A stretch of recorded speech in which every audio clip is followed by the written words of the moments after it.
সাবেক chairman Shah Alam chairman সাহেব কিছু বলবেন।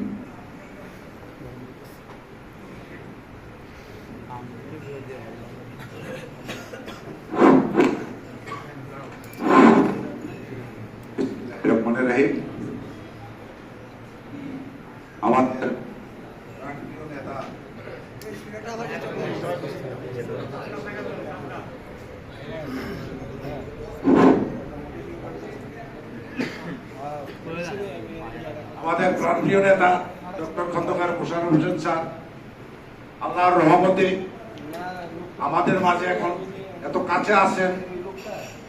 আমরা আলহামদুলিল্লাহ এই প্রাণপ্রিয় নেতাকে পেয়ে, আমাদের মারুফ আঙ্কেল আছেন আমাদের মাঝে।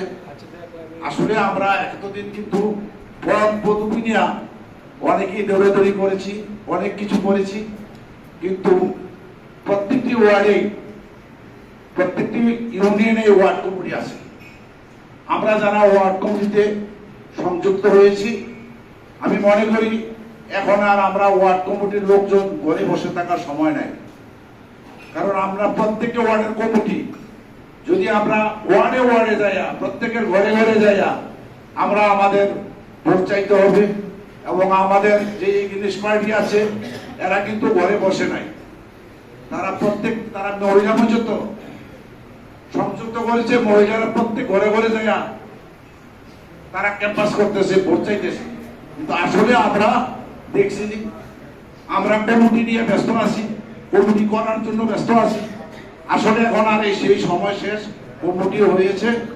আমরা আমাদের নেতাকে বিজয়ী করতে হলে আমরা ঘরে বসে থাকতে পারবো না। এখন আমাদের ঘরে বসে থাকার সময় শেষ হয়ে গেছে।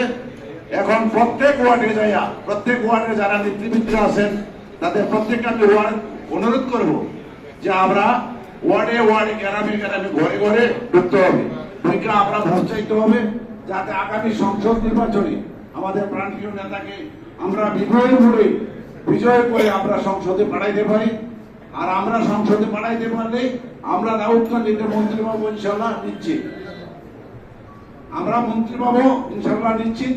আমরা মন্ত্রী পেলে আমাদের নেতা, প্রাণপ্রিয় নেতা সারা বাংলাদেশে নেতৃত্ব দেবে, এই আশাবাদ ব্যক্ত করে আমি সকলকে সুস্বাস্থ্য কামনা করে আমি আমার বক্তব্য দীর্ঘায়িত করবো না। এই আশাবাদ ব্যক্ত করে আমি আমার বক্তব্য শেষ করছি। আল্লাহ হাফেজ। বাংলাদেশ জিন্দাবাদ। ডক্টর খন্দকার মোশাররফ হোসেন স্যার জিন্দাবাদ। ডক্টর মারুফ হোসেন জিন্দাবাদ।